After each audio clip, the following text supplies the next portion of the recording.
Greetings, viewers. This is A Vision Entertainment once again, and I am your host, Tommy Slaughter. Our next guest is a staple in Philadelphia music scene, part of the legendary collective that brought us hits like My Part of Town. He helped bridge the gap between hard-hitting street rap and the pioneering sound of the 80s, sharing stages with legends like Run-DMC, Public Enemy. Put your hands together for the architect, the legendary Mr. Tone Love. How you feeling, brother? What up? What up, Tommy? Peace, love, peace and love. I'm good, bro. Oh Appreciate you man, having me on. Appreciate you having me on, and all the accolades.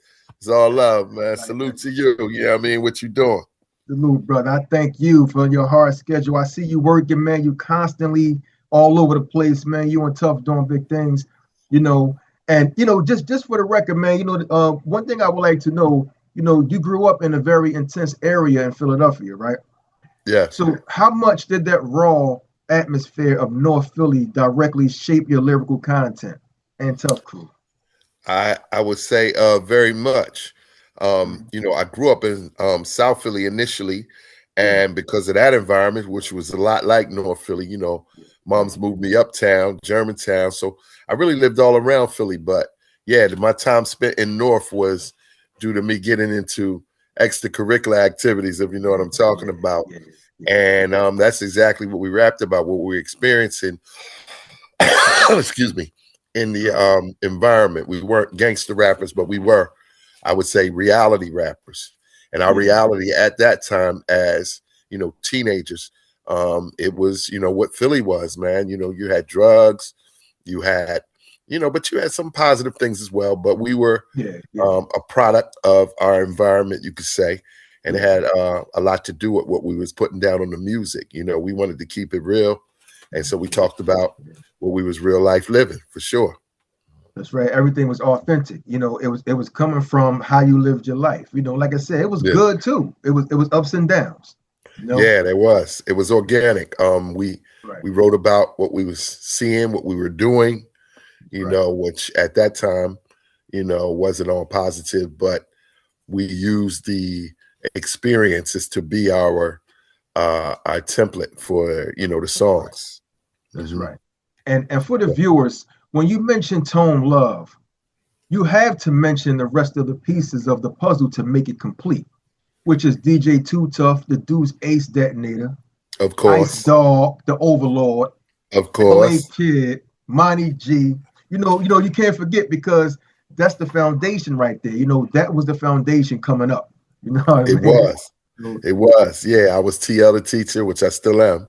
Tone Love. I always use my real name, but my acronym was TL the teacher because, I felt like I wanted to be a conscious mind, and share some insight and wisdom in, my music as well. So that's why I had songs like Down with the Program and a couple of songs where we was talking about, trying to share some insight on things. But that was the crew. Shout out to the whole crew. You know what I mean? We back outside doing our thing. That's right. Even 40 years later, still in the mix. Finally got overseas. That's right. They was waiting for us a long time. We had never went overseas. We broke up before that.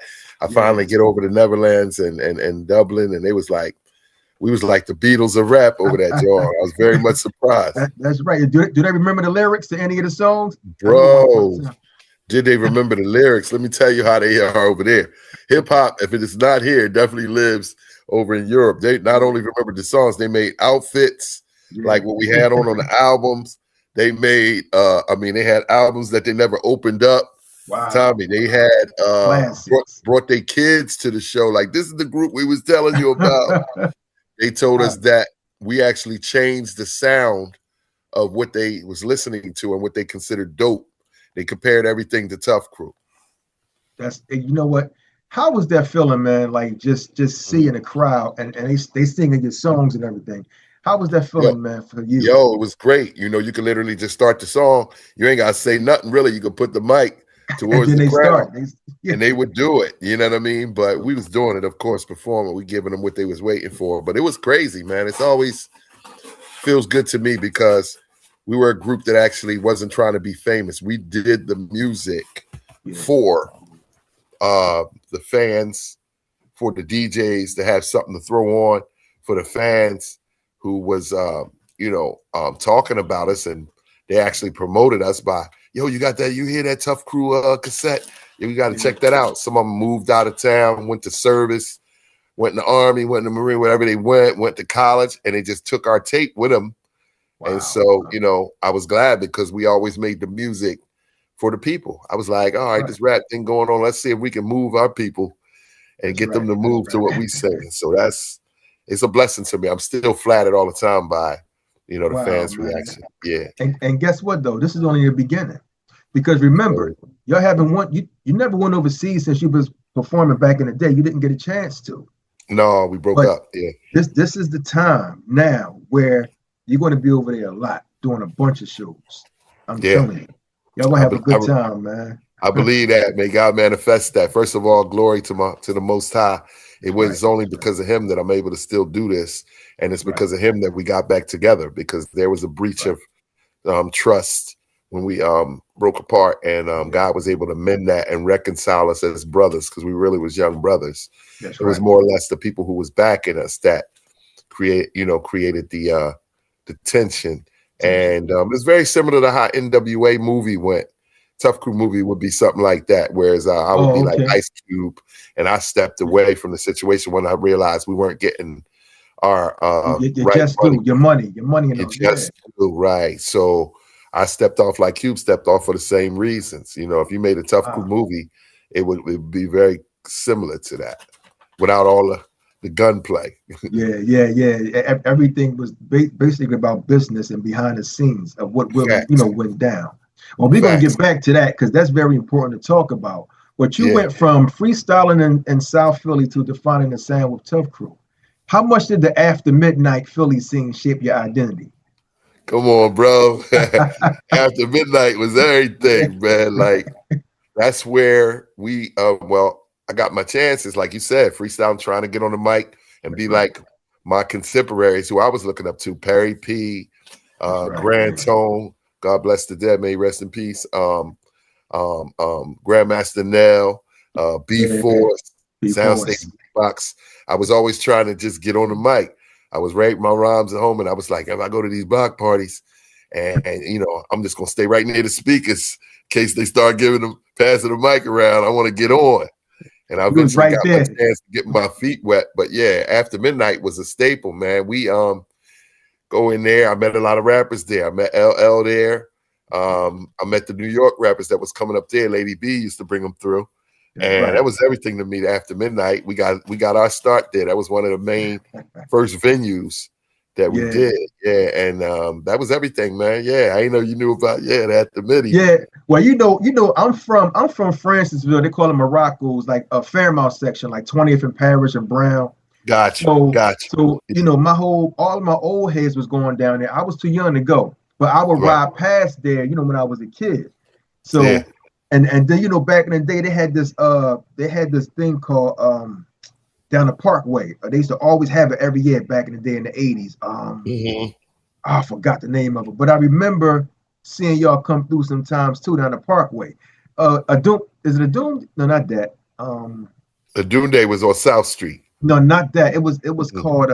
Anyway, I forgot, man. But it was down where the old youth study center used to be. The first one. Oh, okay. Yeah. So they used to be down there in the park. But yeah, I used to see y'all back then, man. And I always wanted me a Tuff Crew jacket. The one on Rec Shop. Is a Rec Shop or back to Rec Shop. Back to Rec Shop. I always wanted a jacket like that, man. Well, that's what I said when we finally go up Europe. Boy, came to the show, had the jacket just like that. Wow. So LA Kid, funny story. He was like, yo, I'm gonna get that. You gotta give me that. He said, give me that jacket. He said, no.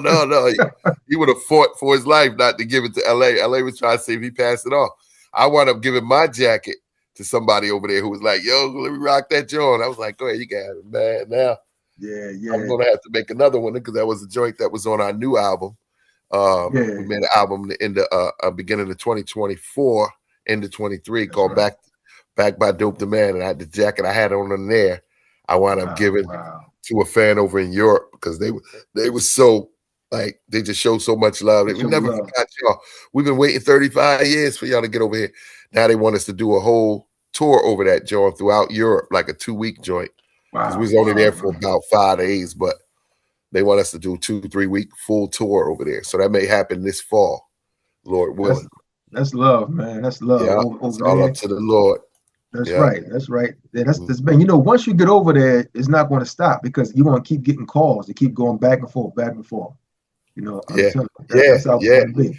Yeah, wow, you man. speaking truth. We big over there. I had ran into Questlove, and he was at the airport at the time. I was working at the airport. He was coming back. He was drumming for D'Angelo while he was on tour. And he was like, Tone, if you need to get overseas, man. He's like, everywhere we went, and I'm getting interviews, and they talked about the roots a little bit, but just because they knew I was from Philly, they was like, what's up with the Tuff Crew?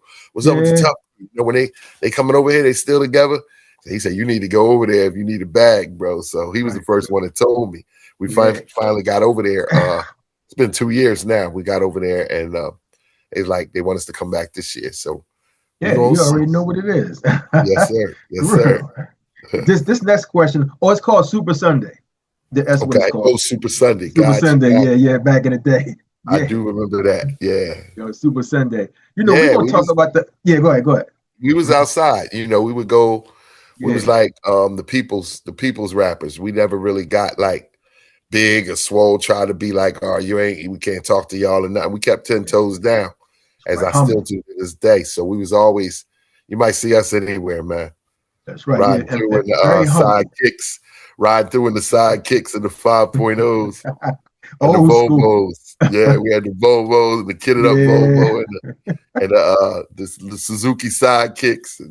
Take it back. We was in the hood. Wow, man. Listen, man, I'm happy for y'all, man. And you know what? You're welcome, brother. The Power 99 connection, right? You just talked about Lady B, right? Yeah. And Tuff Crew, you know, basically y'all was staples on Ladies B Street Beat. Mm-hmm. What was the unspoken competition?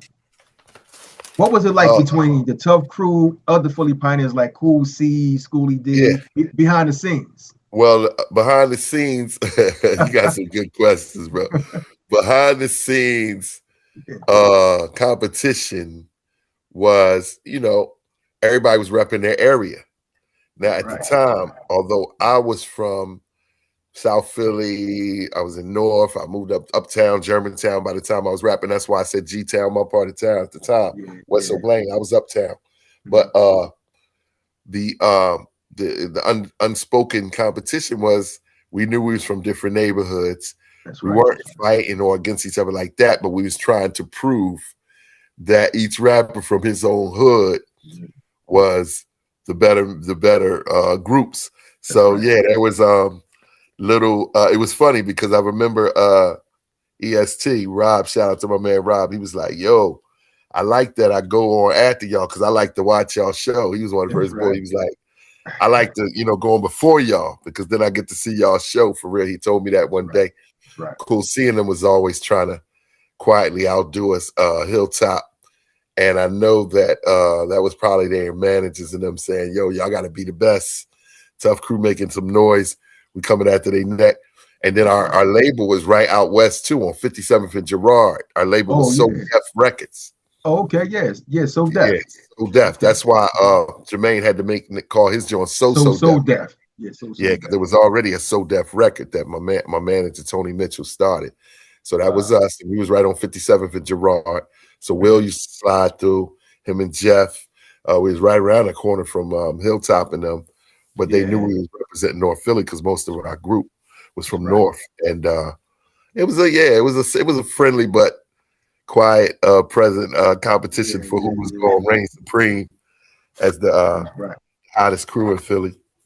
Yeah, but it wasn't nothing, you know, crazy. It was a little competition, but it wasn't like that, you know, like where y'all not speaking and all that stuff. No, not at all. Like I said, we wound up being at a lot of the same shows together. And it was on. And I guess we wound up rising to the top, you know, by default. You know, some of the competition, you know, had issues and fell out of the scene. So Tuff Crew still was on the scene doing what we do, you know. Still standing. Yeah, you know what I mean? Still standing. Wow. You know, they say DJ Too Tuff style was pioneering. You know, when you guys were in the studio back in the day, what was the unspoken chemistry between the mic and the turntables like? Well, when we was in the studio, the unspoken chemistry was, you know, Too Tuff was a what do you call it? Originator also is what it came to mind, but a pioneer of styles. We met a lot of DJs who said that Too Tuff inspired them to DJ when they heard what he was doing. His scratches on our hit record, My Part of Town, inspired them to start cutting. A lot of them said they messed up their mom's turntables because it wasn't a 1200. They trying to cut on them, not realizing you needed to tearing it up. Yeah, you needed. Yeah. Tore. A lot of them tore. I tore up my mom's jaw trying to do what Too Tuff did on her with her records, and that was very flattering. But you know, between the cutting that he was doing in the mic, we was trying to be the best mic controllers that we could be. But it wound up, instead of being competition, it was a complimentary. Both of them wound up complimenting each other. What we was doing with the mic and the mic control and the lyrics he was creating and what he was doing, he was a big part of our whole joint. So he wound up, if you listen to our records, Too Tuff was like just as big as a part of the record as we was with the lyrics, because he really was adding a good amount of scratches on our songs that you had to give him as much credit. So it wound up not being any competition. It was just the flattery, the collaboration of good rhymes with good scratches that wound up being the Tuff Crew sound. So both of them, I would say, more than a competition, complemented each other. God, that's dope. Did you realize at the time, or did the group realize at the time, that y'all was sitting on a blueprint and Philly rap? Like basically, y'all was setting a blueprint. Yeah, you know, we learned after the second album that people were saying, like, we didn't hear about what Europe was saying, but they told us when we got over there that we changed the sound of what they were listening to, and it became the standard of what they were comparing, whether they liked other artists too and stuff. You even had a group came out there try to sound just like us, like rapping like Ice Dog. Born name, King B. Yeah, the born name was King B, and he came out with a record after we had broke up. It sounded like it was Ice. Everybody thought it was Ice, but he had imitated his sound to the point where he sounded just like him. But then he was trying to say he wasn't Tuff Crew, but then you sounded like us. So we just felt like, you know what I mean, we was on to something good. I didn't know that it was going to be the blueprint, but I did know that we was creating our own sound.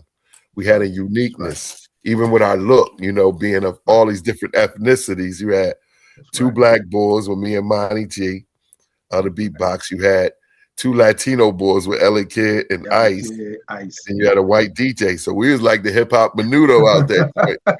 It was all mixed up, but that was dope though. It was dope how you we created a unique look and a unique sound, which wound up being a blueprint, because now I talk to artists who said, yo, I wanted to be like you, Tone Love. Like, you know, you was my hero of rap in Philly. I didn't know no other people. Even Petey Crack said that. I wanted to be like y'all. He said, I knew rap was going on, but I really didn't think I could do it because I didn't know anybody that did. Then I was seeing y'all in my own hood riding by. And he said that's when he really felt like he could do it. That's right. When he saw some real live rappers that he was hearing on the radio. That's right. That's right. I love, man. Let me tell you. See, Tuff Crew is like my number one group, man. Like I really loved y'all. The sound was banging. I had the album. I had the tapes back then. I had the tapes. Yeah. But it was, you know, it was just authentic, man. You know, and I love Behold the Detonator, North Side, you know, everything, man. You know, and you know, and so it's just like it's a feeling that you get, man, when you hear that golden era sound. And when you put on the Tuff Crew, My Part of Town, you still get the same 80s feeling back. Like you just get it, like automatically. Yo, you ain't never lied. I just did. So I slid through Cherry Hill to support my man Big Scott. Shout out to Big Scott, one of the original first promoters that will bring Tuff Crew to Philly a lot. So he doing his events over at this spot called Infused, and me and my wife came through, and I just got on the mic to hype it up. It was really just for business networking, but me and my wife got a few businesses. Run Tonight Run, which is our nonprofit business, and Nana's Candy Clouds, which is our delicious #1 cotton candy and 40 flavors, organic. It's my Okay. shameless plug right now. 40 flavors of delicious cotton candy, Nana's Candy Class, and my daughter Sanaya. But so we had something. We had something to speak on business there. So I was speaking a little bit. Then, the DJ Cab was like, Tony, I want to throw the joint on. You can throw this. So he threw the record on. And it was just like back in the day. You got old heads in there. They came, rushed the floor. Now they all in front of me filming. And I'm rocking out. And it was real organic. And I just said, yo, man, we still, like you said, the feeling that's associated with the golden era of hip-hop. That's right. Those classic records will never die because everybody has a memory of where they was, what they was doing. That's right. Tuff Crew was out there, and it's usually a good time of their life. So we associated our music, the backdrop of some of the most pleasant years of some people's life in their youth, and that's flattering to us. I appreciate the love, just like you said, we was your favorite group. I appreciate that love, bro. That's all we wanted to be, was be our fans' favorite tape, favorite cassette tape. That was one of the ones that got stolen the most. Here's it's an unfun fact for you. It was one tape that people say, yo, people kept stealing my Tuff Crew tape. I had to buy it over and over. And the other unfun fact was that it was the #1 joint when it was bootlegging tape. It was the most joint that on the boot. We probably went platinum on the bootleg joints. It's crazy how they used to have them bootlegs all on the stand. Yeah, we had to ride around and jump out. We had a minivan. We'd jump out on them. Oh, and take them? What's up? Oh, yeah. and break down the stands and everything. Yeah, we got into shootouts and all kind of stuff, man, over them tapes. Wow, man. And I got to tell you this, man. I'll be 50 in May, right? Mm-hmm. But back in the day, like in the 80s, I saw y'all at the Spectrum with Public Enemy and all of them, man. I was a kid. I was like 9, 10, but I was going down there. I was catching a train on Gerard and just taking it all the way down the pattern, to the Spectrum. Yeah. As a kid. So that's how much I really, y'all had an influence on me, man. And I really love the Tuff Crew. I love y'all for that, man. Oh, man. Appreciate you, brother. Yeah, we, excuse me. Mm-hmm. We did the Philly versus New York. Yeah. At the Spectrum. We battled the Skinny Boys. The Skinny Boys, yeah. Yeah, and it was a battle. And we killed it, man. Like whoever, it wasn't no rap who won between us and the Skinny, but we shut it down because our show was real thorough. We had dances. It was I look back on it, we was very active with our show. That's right. You know what I mean? So I think that helped us a lot with promotion. Because like I said, we was on an independent label.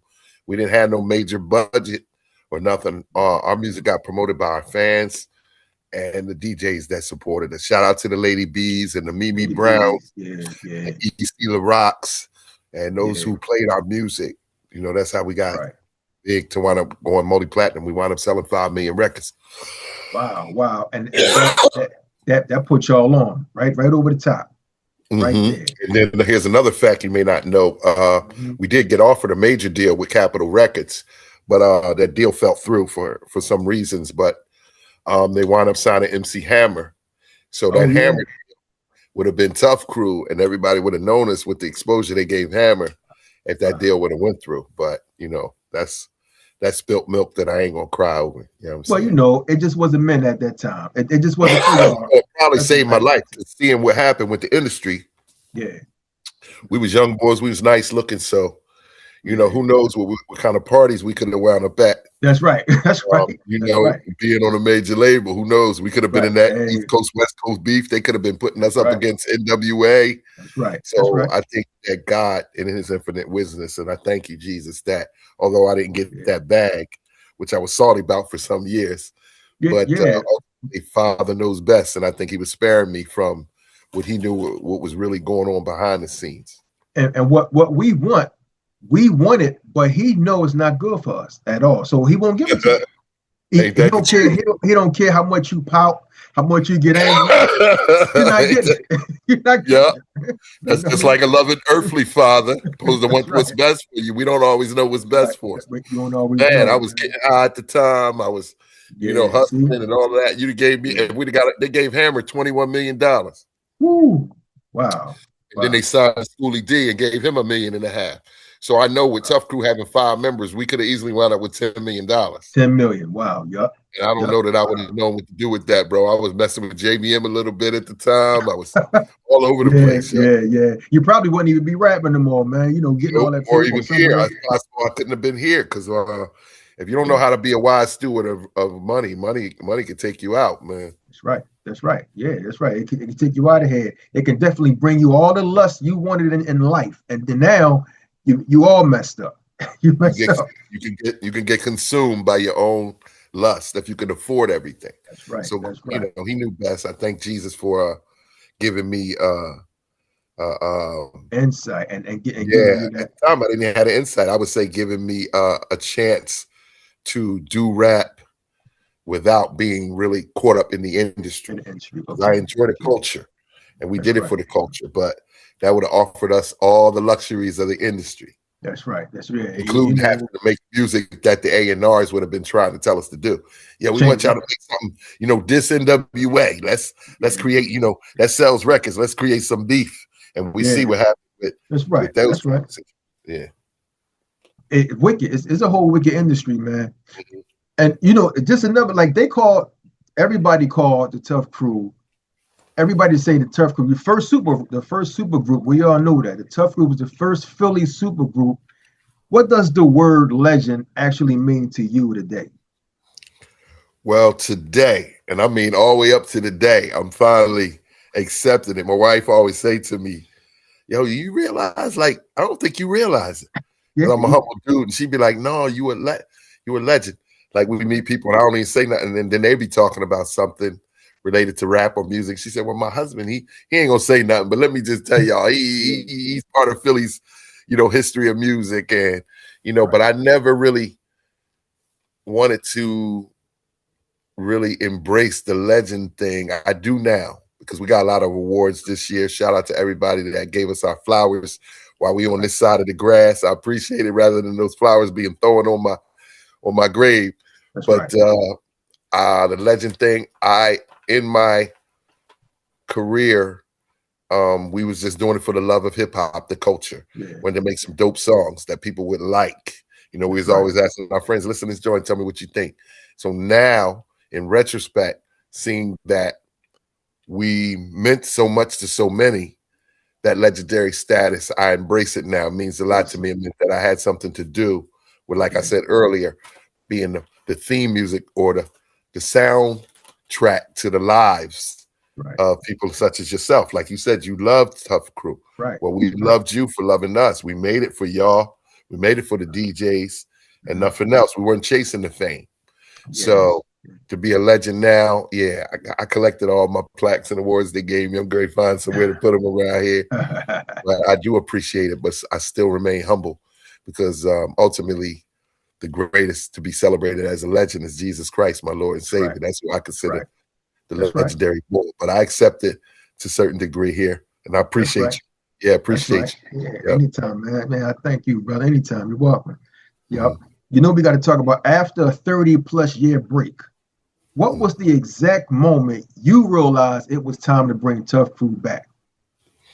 Well, actually, I did. LA Kid, shout out to LA Kid. He called me. This was like 2008 and 9. We hadn't spoken in years because what happened was the deal that was on the table with Capitol. I had we was out California promoting our music to be known on the West Coast. A lot of those labels heard about us already. I think we was up to about 300,000 sold. They heard about us. And so when we was out there, we got to do shows with Exhibit, the Lit Alcoholics. I think Razzcast and all of them. Razzcast, they was all on the rise at that time. NWA was just starting. They had the boy who wound up losing his voice in the accident. Who died? DOC? Yeah, DOC. He was, we was up there doing shows with them. They called it Water the Bush. And the labels we went into, like, they was like, yo, what's we talking? So Capitol was like, we really want to sign a big rap group We learned about y'all. We like y'all. What's up? I said, well, come to New York, y'all New York office, and me and my manager, I let him ride up there with me, and then we could close the deal. That's his job. That's his position. Yeah. So when we came to the meeting, I don't think he believed it was as close to being done as I told him. It wasn't nothing else he had to do.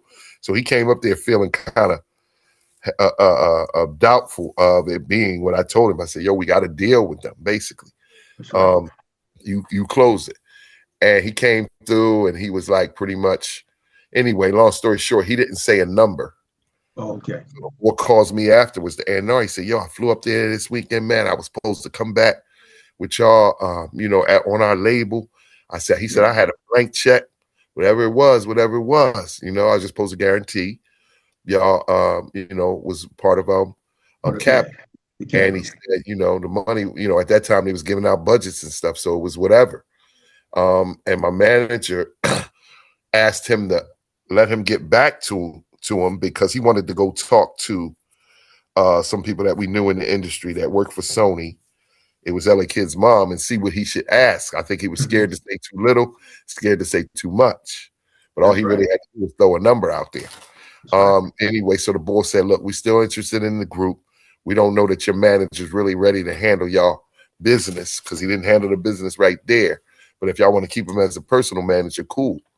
So that led to me telling the group, look, we can still get the deal. Let me be power of attorney.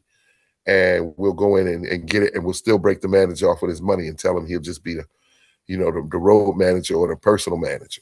Right. And somehow he got wind of it. I asked the group, they said, yeah, we with it. But then they talked to him and told him, and so he decided to kick me out the group without even telling me. Wow. So he sent them out Cali. They working on the album to diss me, which was that last album that I wasn't on called Still Dangerous, where they had the gangster outfits on. You wasn't on that joint. Wow. Okay. No, our dancer boy, his name was Smooth K. We were about to start helping him rap. But he danced at the time and he threw him in there like it was gonna be Tuff Crew. We could always replace him, just put another rapper in there with y'all, and it didn't work out. It backfired. They was doing the shows.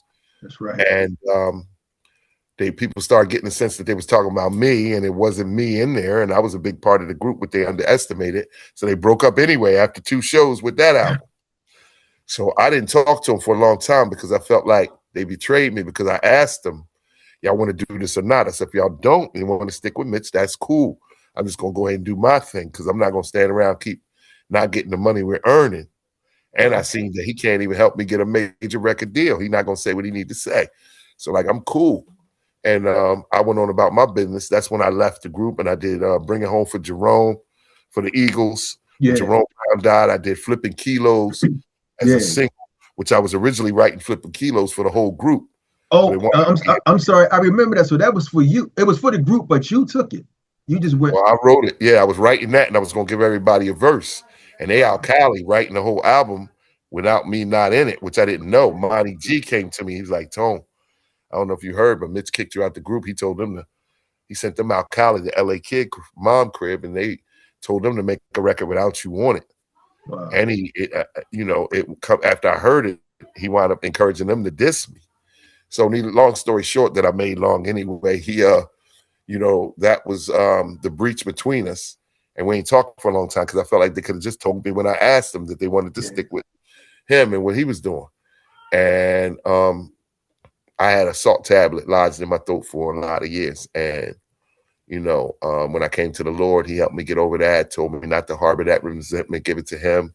Yeah. Probably had more to do with the manager and their parents, because their parents all said, just stick with Mitch. He's the one that got y'all out there. Stick with him. We don't know where Tone going with it. And I wasn't going against him. I was just I was pro Tuff Crew. Like, we could get this deal. Right. I was a little older than them. I was 21. They was 18, 19. So I could have been a power of attorney. Needless to say, like I said, they gave that deal to Hammer, and Tuff Crew was over because I couldn't rock out if I couldn't trust you.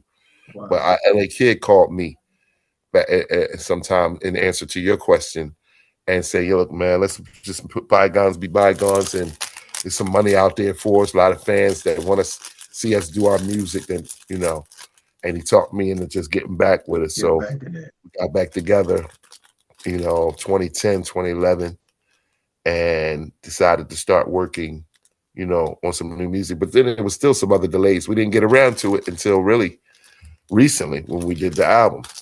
But we at least so it's still been a delay all that time for a little while. Yeah, I had started my own label, and that's right, and independent. That's right. Real Rap Records. Yeah, and I was working with some other groups, so we didn't get around to really doing it. We just made up, but it wasn't until late 2022 we started working on some music, and after COVID, maybe a little before COVID, and then after COVID, we started putting songs together to put that record that we brought out, Back by Dope the Man, on Rough Nation, which was the new name for Rough House.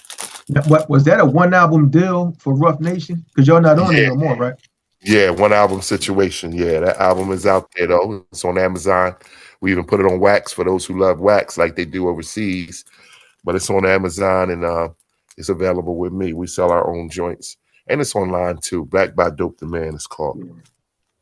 Produced by LA Kid. Yeah. Okay. Yeah, he still was the producer. He always produced most of our music. Okay. Except for he was. He produced. We were working with Ultramagnetic when we first started. They helped us, taught us how to work with those samples, SP12. And that's when we really. Set G. Set G. Shout out to Set G and Kool Key. Yeah. That's right. Well, since you talked about you, and we know you did go independent, right? You went from the powerhouse energy of Tuff Crew. I'm sorry for this ambulance riding by. You hear it? Actually, no. I'm good. You know? Okay. You went from the powerhouse energy of Tuff Crew on So Def to running your own movement. What was the exact moment you realized you needed to own the masters of your own destiny? After we didn't get paid off the success of our second album. So the Danger Zone album was the one that got us the buzz with Tuff Crew, with the My Part of Town. Yeah. And back then you used to have record buyers at the stores. You remember the record stores? Sound of Upper Darby, Sound of Lehigh. I remember Sounds of Market, Tower Records, all of them. Tower Records, right. You had sounds of this in every part of the city. Sounds of Upper Darby. Yeah. And they had record buyers who would do for the record store, pick which records they should order. Okay. My man Cosmic Mike, he worked Sound of Upper Darby. And I went in there one day, checking on, and he was like, yo, we can't keep y'all records on the shelf. He was like, as soon as I order them, they go out. He said, you should be rich now, Tone. Wow. And I was like, no, I'm not rich. He said, well, you better look into something because, I'm sure y'all records are selling at all of our joints. Sounds of, they were all connected, just basically depending on the area. Sound of Germantown, Sound of Market. You had, what was that joint? I remember Market. Sound of Market. They had a joint that you go downstairs and you could get equipment. That's right. And you walk downstairs and they had turntables, records. I forget the name of it.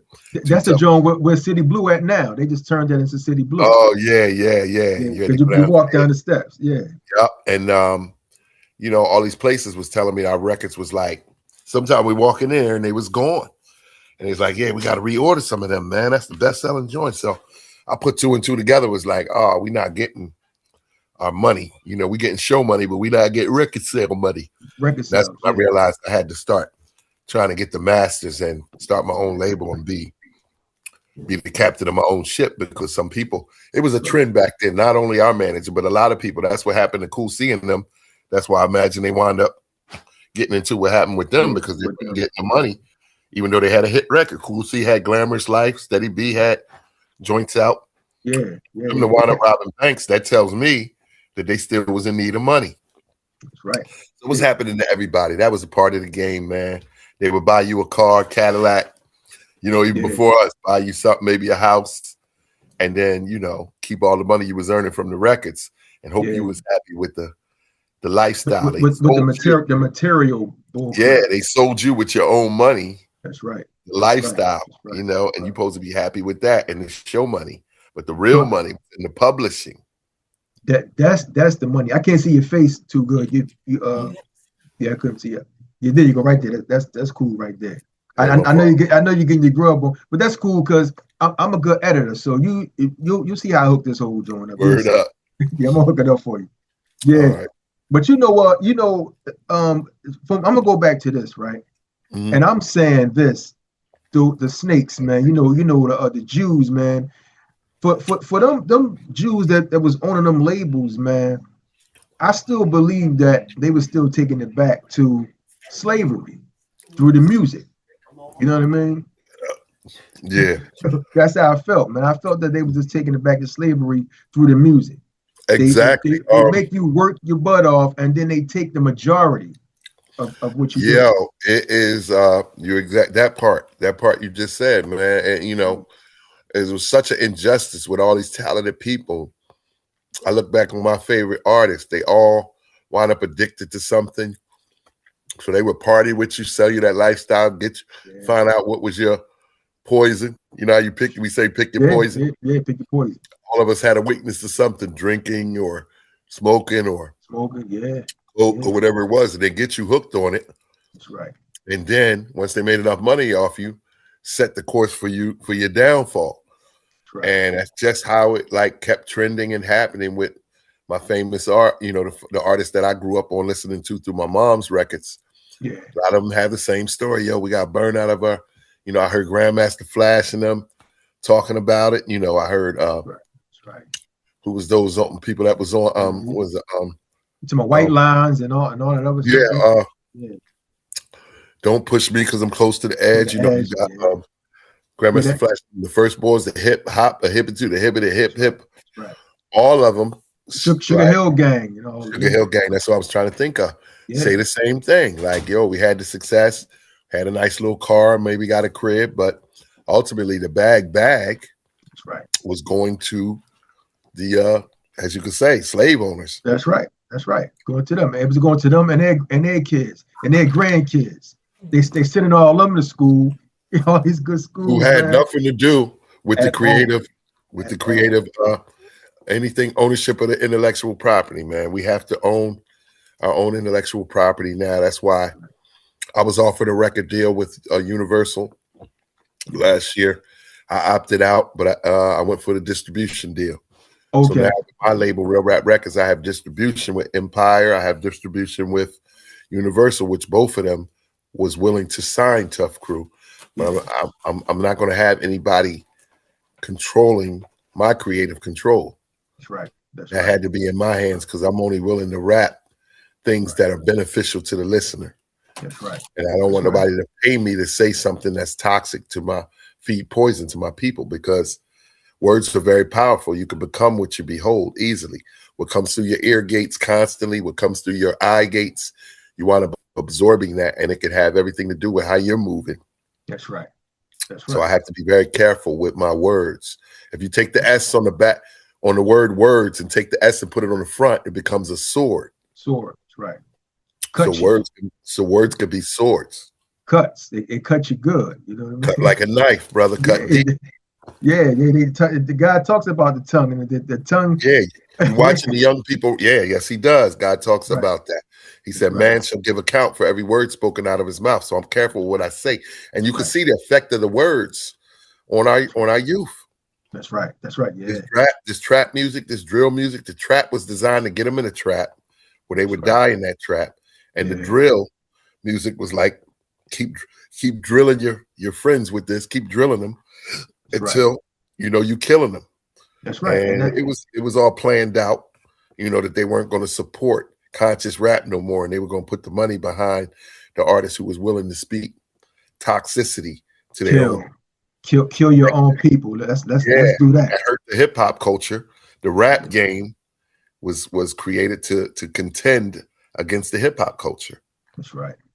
Wow. And we got so enamored with the ice around their neck and the stuff they said they had and the money they was counting and the gun, that we let that take us on a hell ride away from the hip hop culture, which was designed to keep us out of those street trappings by giving us something that we could build in and communicate with, and turned it upside down, man. They raped it, pillaged it, and gave it back to us as the rap game. Yeah, And all that was about was trying to bring us down as a people. that's what they do. They kill, steal, and destroy. Like and that's it's like a Trump. When you look at Trump, his whole object is to destroy whatever he touch. He want to destroy every. He don't want to build nothing, only for himself and his camp. But for people, he want to destroy everybody. Like I don't understand it, man. But you know, you talked about independent. You know, we know, you know, you got your independent label, man. When you step up to the mic alone now, what's the biggest difference in your mindset compared to the Tuff Crew era? When I step up to the mic now, where in the Tuff Crew era, I was trying to make music that we can dance to. Okay. Now, when I step up to the mic, because of the current state of affairs that our people are in, I keep trying to write another My Part of Town, but God keep turning it into a song that's positive because he wants me to be a spokesman. So when they calling me a legendary rapper, I'm really a secret agent to bring music that's going to inspire, uplift, and encourage. I started a love, something I call Tough Love movement, where I'm tone love from Tuff Crew, from the city of brotherly love, bringing love through the music, hopefully to bring and promote the agenda. My agenda is only that we would operate in peace, love, and mutual respect. No matter what your faith is, what your ethnicity, your social status, we can coexist peacefully if we're at peace with each other, have love for each other, and mutual respect between each other. That's the formula that God told me that'll put the village back together. So that's what we're doing right now, this Tough Love movement. I'm on my third one. Everybody is catching fire. And it's all really to just bring the whole hip-hop culture back to the young people and trade that in let them trade the murder culture for the hip-hop culture. So all the artists that I'm going to be signing are all inspiring, uplifting, encouraging artists. You know, you got Lady Bosses, you got U.S.A Side, you got Dirty Soap, you got Little Zay Money, who we're bringing up to be the voice of the youth now. That LBG Quan is going on. My little nephew Zay Money trying to bring some good positive songs to the table. But ultimately, just want to pass the hip hop baton down to the youth. These events, which I invite you can come out, be my guest, brother, even speak. We're going to have speakers. We're going to have skits in between the artist performances on conflict resolution and healthy relationships. And it's like a musical edutainment piece. 4 hours that, you know, when you leave there, hopefully you'll be different from how you came, you know, because God is in there. We prayed up and believing that, you know, if the music, they say music calms the savage beast. So we going to see. That's right. It's funny, man, because I was just coming from church too, man. I've been with Geno Jennings, man, since 2009. That's the bro. Yeah, that's the bro. That's what's up. So you know, that's my I call him Pops. We call him all different names, but you know, he definitely he led us, man. You know, through the word of God. Amen. He only could do it through God. But with the word that God put in him, he definitely caught my attention, man. And you know, right. So I know you would have a lot to share. You're welcome to come and be a speaker, brother. These people need us. We're the elders now. If you're 50 or older, you have some wisdom that you could espouse to the youth. You know, we know what's going on because the fathers were strategically took out of the home. We know what's going on because we know that the music was exploited. Our culture, the hip hop, was exploited for their monetary gain and for our demise. They turned it against us. I'm gonna make y'all. We ain't got to drag y'all behind truck no more. We ain't got to hose you down with fire hoses and let German shepherds attack you. We ain't got to hang you from trees. We'll let y'all just knock each other off.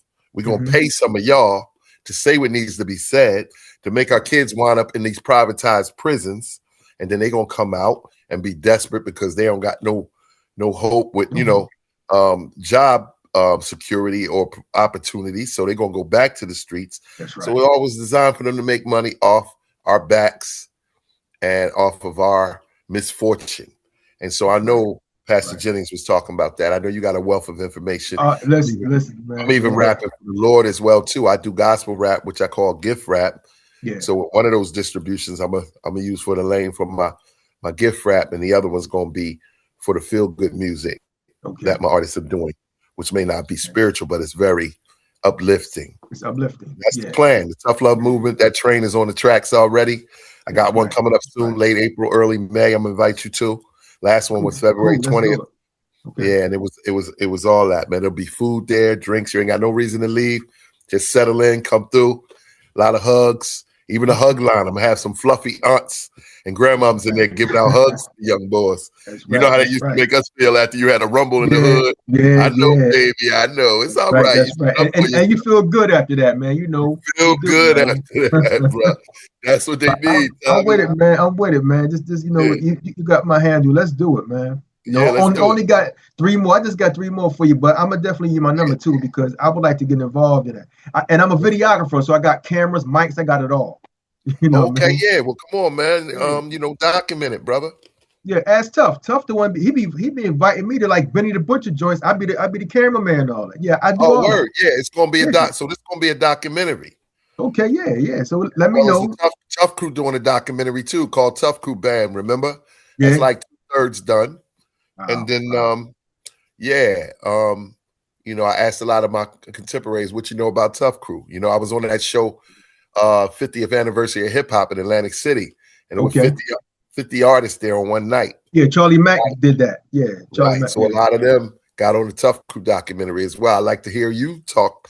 You know what we meant to you. You can get on it. That's right. And handle some of the footage as well. Let's work, bro. Like, listen, it's all about hip hop. Won't be remembered in Philadelphia unless we leave some breadcrumbs right now. Otherwise, it's just gonna be like it was me killing them. You know, I hear about them being the legends now. Like, no, you know, but that's their old heads they look up to. That's their old heads. But we know that it's some real originators out here. But a lot of the young people think that state property is their legends. State property, yeah, that's right. Yeah, Beanie Siegel and all them, which their music didn't support peace and love in the community. No. So I crack up when I see them, and I love them. They my brothers, but when they be at these peace rallies and stuff, I'm like, yo, y'all ain't even got no songs. That's right. Yeah, like that. To be uplifting. Saying, even though what we do is wrong, or get low, keep firing. And they were good songs, but who did it benefit? I think it added fuel to the fire, if you ask me. It sent you back out there to the streets to be buck wild. You know, it wasn't nothing that'll relax you and try to make you think and motivate you. It wasn't that. Like, what was they doing to my part of town? You wasn't killing. You were killing it on the dance floor. You was dancing. That's it. Immediately, as soon as you hear them guitars, you're looking for somebody to dance with. Oh, man. That's a classic. To this day. When you hear that, come on. It's over. Don't it still set the party off, don't it? Oh, man. It's over. It's like one of them dollar parties. Back in the day, man. That's exactly what it was. Yeah, that's what I was. That's what I want to bring back because we wasn't killing each other. It might be a fight. The biggest thing was somebody got stabbed, but most of the time, everybody went home. You know, you come out of the dollar party, come upstairs. That's right. Smoke a joint real quick, cool off, fix your face, go back down that joint. Yeah. So these kids haven't experienced that yet, man. They've been fed this false ideology that hip hop is killer music, murder music. They threw in the little phrase, keep it real. So now you got to actually do what you was bragging about. So if you was lying, now you got real life, try to live it. And look where that got us now. Yeah, well, these are a lot of the people that don't serve Christ, number one. And then they're lost. So when you lost and you don't have a connection with God, you're going to follow whatever's out there, but not God. So now you are wrapped up into this whole nother illusion, you know, because sometimes God give you an illusion of something else because you don't want to seek him. But you know, it's deep, man. It's deep with that. It's deep with that. Yeah, he'll leave you over to your own reprobate mind after a while. Reprobate. That's right. Reprobate.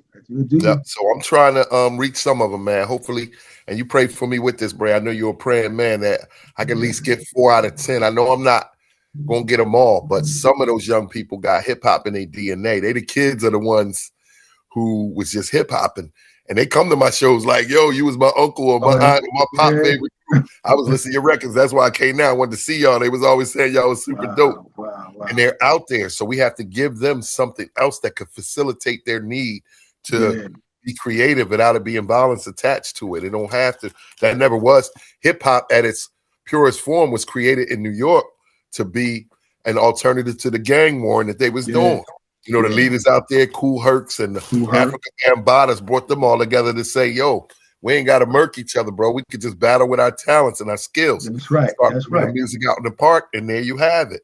That's There's right. pillars to hip hop. There's elements to hip hop. These young people don't even know. They don't have no scratching on their record. They don't have no beatboxing on their record. No. That's hip hop. That's so I'm here to tell them, we the OGs. We gonna pass the baton. Whoever want it could get on that vibe, and we're gonna say, yo, you can get with this or you can get with that. That's right. That's right. Yeah. Either or. You know, you got a great choice. You got a great choice to make.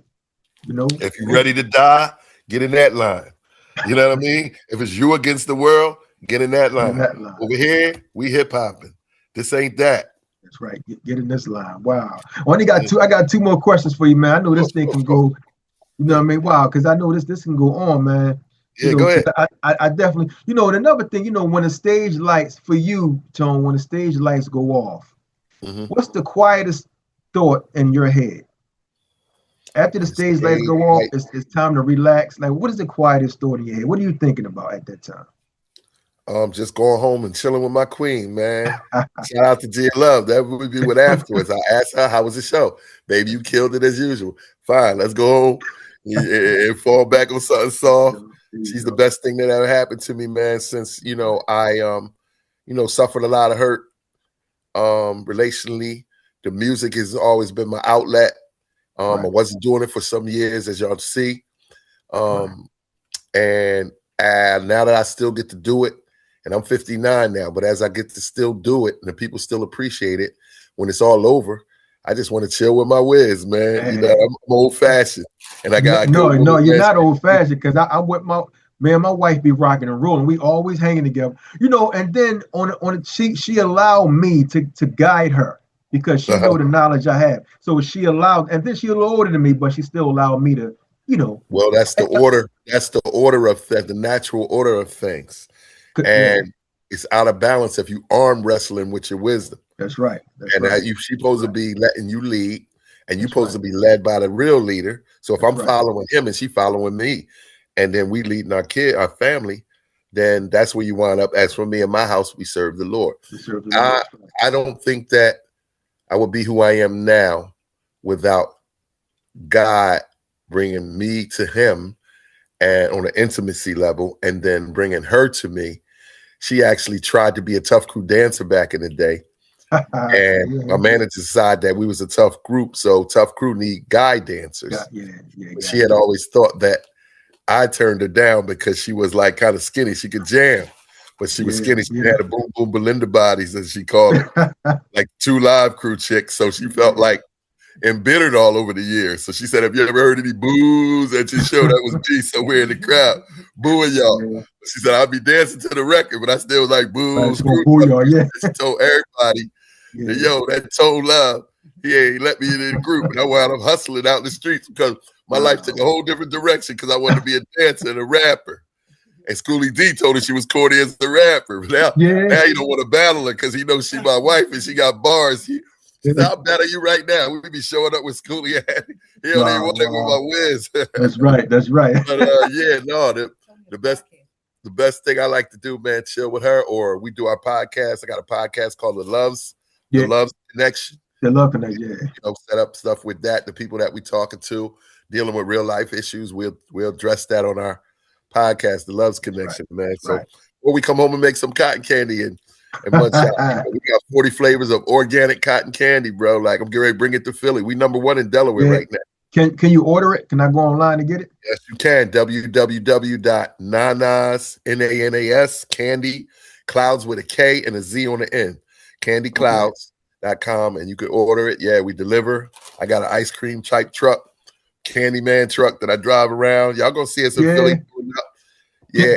Can you send me everything in a DM, like all the information? Sure. Say less. Yep. Because I definitely got my grandson, man. He go crazy off of cotton candy and all that stuff, man. Oh well, I'm gonna send a disclaimer with it, because I'm not responsible for any addiction.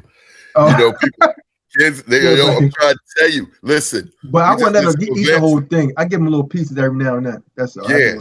So it's healthy though, because this has less sugar than a canned soda, and we use organic raw grain like the real Jamaican sugar, raw cane sugar. Oh, okay, yeah, raw cane. Our Yeah. cotton candy doesn't have any preservatives, artificial colors or flavors. It's just natural flavor extracts and raw cane sugar. And so this is not like sweet where you're like, all right, throw away the rest of it. You're gonna eat all this joint and be like this because you taste the flavor more than the sugar. So we're finding out like parents buying it. We've been doing some events, they buying it for their kids. Kids calling them on the phone, like, what flavor you want? They wait until they get as soon as they get home. But this girl said, my baby was eating it at 12 o'clock at night. They don't even wait till the morning. It's joint crazy, yo. We even got adult flavor, champagne, sangria, any flavored cotton candy. No alcohol in it. Flavors just like it. Sangria, champagne. She put little dried strawberries in it or 24-karat gold glitter. You go, yeah, I'm gonna turn you on to that, bro. I'm telling you, your kid gonna be. I'm gonna get him the regular joint. I don't do any. I don't even eat sugar like that. But I give him a little bit every now and then. Yeah, you're gonna have to. You're gonna have to moderate it because he's gonna be going crazy. Yeah, it's every now and then. Yeah, it's gonna be his favorite snack. But we'll leave everything in the DM, man, so I can order some of it. For sure. And just the last one here, man. I just want to tell you this. Back in 2017, I was developed with end-stage renal failure. And I think me and you talked about that maybe over the years. I remember that. But I was placed on dialysis from 2017 to 2022. I did a whole 5 years. They gave me a kidney transplant in 22. That's when I got it. Praise God. And I wanted to, thank you, brother. I wanted to talk about, just brief men's health, man. And I know you probably had little complications over the years too, because man, we discussed that one time. Yeah, I was on it. Go ahead. Yeah. We discussed that, man. And I just wanted to know how, just let the men know how important that is. Yeah. Just for us to check our blood pressure, to when we having symptoms, go to our doctors. How important that is, for even a young man that's going to be listening to this interview. Right. So, that's something that we had in common. I inherited polycystic kidneys, which is where you have cysts all over your kidneys and they start affecting the functionality of your kidneys until it stops working. So my mom's had that. And then me and my sister wound up inheriting it from my mom's. But even Freeway, he recently got a kidney. He had a kidney issue too. I'm on the top of the list. So I was supposed to get one removed in 2020. Obviously with COVID, I didn't want to do it at that time, even by the doctor's suggestion, because they have to put you on immune suppressants, and you don't want to be having your immune system suppressed while with COVID out, with COVID, all these contagious people around you. So it was right in March of 2020 where I had to cancel. And then, I'm on the transplant list at the top of the list now. I've been on dialysis since 2015. So 11 years. Okay. Wow, 11 years. The reason it's nothing but Jesus. I'm running on that Jesus juice that I'm still able to go tour or go overseas and do shows all the time. That's and he has been, his grace is real. It's amazing. And I have been fortunate enough to make it this long. But awareness is necessary. Certain things plague our people. Sickle cell. We're more inclined to catch that. Kidney issues, kidney disease, heart disease. Heart disease. There's a lot of things that's working against us just genetically. So we have to be proactive. I didn't get hit with this thing into my 40s, but if I wasn't paying attention to the signs, which for me was fuzzy, a lot of fizz in my pee when I was going to the bathroom. It had a lot of bubbles and stuff in it. Then one time I popped the cyst, so I was peeing blood, which was very scary working out because these things can rupture and then the blood will come out if you're lucky. Sometimes you got to get surgery and they got to surgically remove it, cut open your stomach. But if you're fortunate, it'll all come out through your, your peeing. So, but I can honestly say that our people lack in that area of being ahead of the game. These markers that they set up to say at a certain age, you need to do this, certain age. Just like cars at 50,000 miles, go get you this done, go get you that done. That's 75 That's right. Tires. Well, that car going to break down if you don't follow those markers. Well, there's markers for certain ages that by this age, in fact, I think prostate cancers, which is one that take out a lot of black men, you're supposed to get that done now, checked at 40 40 45 45 instead of 50, right? Because a Yeah. lot of these things are starting earlier because the food and certain that's the main thing. The food, some of the water, certain air in the air, all that stuff, man. They're not telling us that we need oxygenated water. They're not telling us that we need, we're missing those minerals and certain things that we need all the time. What's that one, babe? We started begin with an M that I said we was lacking. Most of our people. Magnesium. Magnesium. Simple as being magnesium deficient, iron deficient. You could find a good iron supplement, a magnesium supplement. Sour sop we take all the time.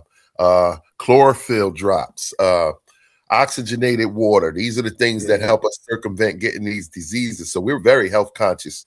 Now, God bless my mom, may she rest in peace. She died from COVID, but she was 12 years with the same kidney, 75, looking like 50. Always took care of herself. I remember being a young man, she wouldn't eat white bread, white sugar. She found a plant milk called acidophilus, tastes good, made from plants. She used to get brown turbinado sugar. She had all the vitamins on top of the refrigerator. And I think I'm glad that kept my mom healthy. So 12 years, the same kidney, wasn't for COVID. She wound up going out getting the jab and catching COVID. And wow. She got the jab, then got COVID? Well, yeah, because the jab ain't meant to really stop you from getting it. That introduces the body to it. It wasn't a vaccination. It was an inoculation of this thing that was designed to be for biological experiment. It was experiment. Biological warfare. Like, let's see how this works. That's right. And we've been on a bad end of those kind of experiments throughout history. And so our people, I'm speaking to the melanated community, that we have to be more proactive with checking up on ourselves in our 40s, start paying attention to anything, and following those markers because they're there for a reason. You feel me? That's right. Yeah. I mean, wow, that's in a nutshell, and that's exactly what we need, And Tone, man, I want to thank you for coming on to A Vision Entertainment, man. I really do. But knowing the history you helped write, what is the one message about Philadelphia hip hop that you still want to ensure is passed down to the new generation? The hip hop, the culture. I'm a culture coach. You know what I mean? Shout out to the culture coaches too. My man Val the Voice and DJ No Frills. They actually call the culture coaches. But like them, I'm trying to keep the culture alive. The culture was very instrumental in my youth and how I was upcoming. It kept me out of a lot of trouble. I was hip hopping instead of doing some other things. It's like pocketbook snatching I could have been doing, or hip hop intrigued me. And as I delved into it more and more, like I said, I realized my gift for being able to communicate, articulate. That's my God-given talent, and to write. So I want to encourage the young people who have those built-in innate talents to use it for good. Like I said, words could be cut like a knife, or words could bless you. At the end of this, I always say to my people when I get off the phone, peace and love. Me and my brothers, even my men to men, we say, I love you if we that close. And so I'm always trying to promote what I came up on when it was the times when we had a block party, somebody put some music in their window, everybody cleaning their steps on a little block. And, somebody throw something on the grill and we just busting up, turn into a little block party just off cleaning our street on a Saturday morning. And so I want to bring that back. I'm trying to help put the village back together, one heart at a time through the music. So I'm going to bring these artists out, give them deals, the positive music. I have these events, Tough Love Movement, where we have a part of it that's the talent competition called Shoot for the Stars, Not at Ours. So I'm encouraging them to put the guns down and pick the mic up, put the guns down, pick a camera up, like in your case, pick a camera, find something you like to do that ain't got nothing to do with taking somebody else's life. Because we're not God, so you don't really don't supposed to be taking no life. That's right. There's a God time that He appointed for us to live and to die, but it's not in your hands. So it's a whole different paradigm shift that we need to happen for Philly to get back to being the city of brotherly love that it was enacted to be from the rip. I want to see it be the city of brotherly love again. I'm doing my part in lending my voice to that. And I think hip hop and music could really calm the savage beast. And hopefully that's going to come to fruition with God's help and his presence on this tough love movement. That's what we doing. Wow, man. Look, I hope all is well with that tough love movement, and it's going to happen because and put me on the team, man. You know, we can talk. Let me know what's going on, what you need from me, and let's make it happen. I was sitting here nibbling on a little snack, signing you up already. So I'm gonna send you the information, the overview of what it is, the synopsis, and you'll know what you're a part of. And by all means, the next joint, you just get in where you fit in, share some wisdom with the youngins, man. If you don't know and y'all was watching, because I'm on here, A Vision Entertainment is all about, and my brother Tommy Slaughter is all about the uplifting the community, talk about these subjects that we really need to talk about. It's no fluff, no filler. As you can see, he ain't worried about no backgrounds and all of that. Focus on what we talking about because the message is heavy and they real and they pertain to our people. So keep tuning in to A Vision Entertainment where you will be enlightened and you'll be better for it. That's my love piece to you, bro. I appreciate what you're doing. Salute you for your platform, bro. Seriously. I appreciate the kind words, man. I really do. I thank you, Tom. I do, man.